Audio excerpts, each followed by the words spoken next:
Hey everyone, Krystle here from audefacere. Today we're going to work on a state string art project, which is just all over Pinterest right now. I'm going to go over what you're going to need. You're going to need this wooden plank that I got from Michael's, some nails. These are just finishing nails. They come in these little packets of like 1.7 ounces. They're really great. I got them at Walmart. Then a paintbrush, and then whatever colors you're going to want to paint the plaque. I am doing an Iowa State string art piece, so I am using the University of Iowa Hawkeye colors, which are gold and black. And then you're going to need this embroidery floss. Now, I picked up 3 not knowing how much I was going to need, so I only used one, but I picked up 3 just for safety's sake. And then a mounting bracket. This mounting bracket package comes with 3. I only used 1. So yeah, that's pretty much everything you're gonna need. You're gonna need like a hammer and a tape measure, but I'll go over that later. Here I have a printed outline. I printed out a picture of the Iowa State, and I placed it on where I wanted to be on the plaque. I already painted the plaque, like you can see, it's black and gold. And all I'm doing right now is literally just nailing in the nails so that they go around the border. You don't want to nail into the paper because then you may have pieces of paper left on it when you take the piece of paper out. I'm literally just nailing them on the outside perimeter of it. Now, this took me forever and it was quite annoying. I'm glad I wasn't doing it and not listening to someone doing it, because it was probably a good 15-20 minutes of me just hammering away one little nail at a time. But yeah, that's all I'm doing right here. It's really time consuming, but the finished product is really cool. So that's all I'm doing here.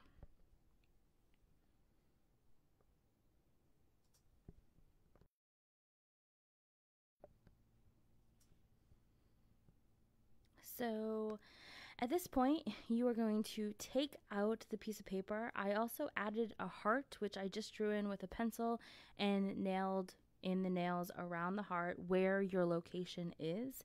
So I'm located in southeast Iowa, I guess is what it's considered.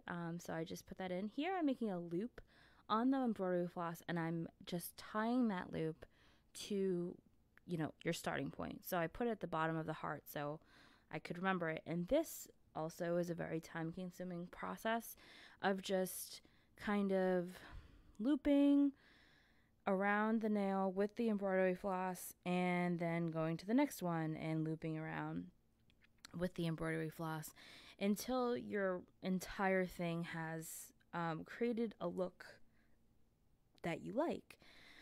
Now, as I was doing this, the one thing that I would definitely suggest for people is that when you're looping them around, I would hold your finger on the previous loop, just so, because there's not a lot of tension, it's just embroidery floss, so you kind of, there are a lot of times where I'd be looping it and the previous nail slipped, like the embroidery floss slipped out of the previous nail, so I had to kind of go back and redo it again.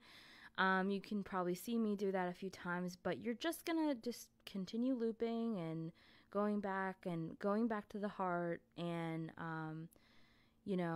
I'm doing it the kind of haphazard way. I don't really like the look of where just all the points go to the heart. I kind of like the look of just kind of chaos.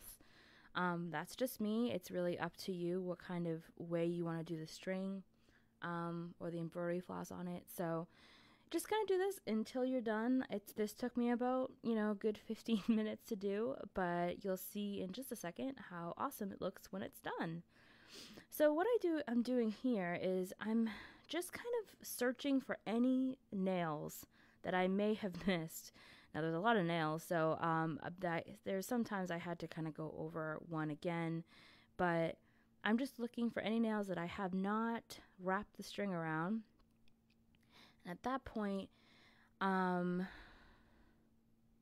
pretty much did almost every one nail. See here, I did something stupid where I wasn't holding the tension and it came done. So that's, you know, my biggest warning of this is just really making sure that it's latched on to the previous nail before you move on. You could tie it to each nail, which would be even more time consuming, but wrapping it around twice definitely is what I did and what worked the best. Here at the end, I kind of go back to the heart, and what I'm going to do on the heart is define the heart a little bit better, because when you're going around the heart and you're making your, you know, loops around the heart, you can't really tell that it's a heart. So I actually went around the heart each, you know, every 2 nails I looped around and whatnot. And what I'm doing here is I'm actually tying a knot and kind of finishing off. It's kind of like knitting. You would finish off your loom and whatnot, and that's what I'm doing. And I'm just tying a few knots here, and then I'm going to hide the string inside the kind of chaotic state outlines. So this is the finished product. I actually I needed to get some stencils, which I'll show you what I did here. This is just a close-up of the heart. See how I did loops around here? I think it came out pretty cool. Here I added another coat of yellow on the bottom, and I got some stencils and I painted them, sponge painted them in. And here I'm just going to remove them and show you what it looks like. Here I'm just showing you what kind of stencils I got. They actually came in like a square of 3 to 4 letters, and I cut them out individually just to be easier on myself. When you're stenciling anything, you're always bound to have the paint actually like slip underneath the stencil, which is really frustrating, but it's not a big deal. You can just go over it with the yellow paint. Acrylic paint is pretty opaque with a couple of coats, so that happened with this O right here, and I think it did happen on the W as well, but all in all, it did come out pretty cool. Here I actually used a makeup brush, which is kind of funny because I didn't have any small brushes. And I'm just kind of going over any pieces that are sparse with the yellow or needed to be touched up because the black had bled through the stencil.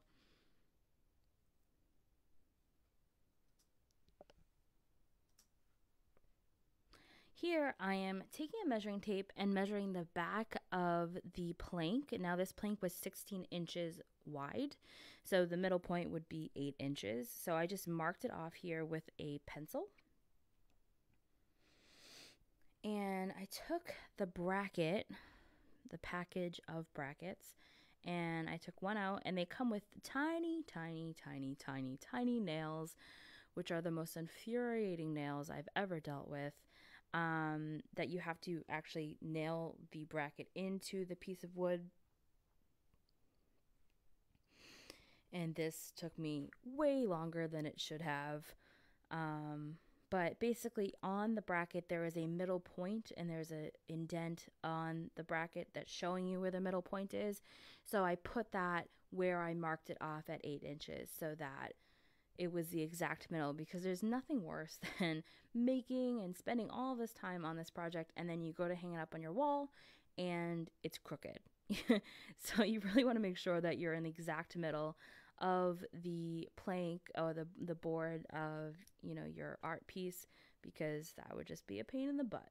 Like I said, this took forever. Like I couldn't get my fingers to hold the nail right and steady to actually get the hammer there. It was really frustrating, but the finished product was amazing.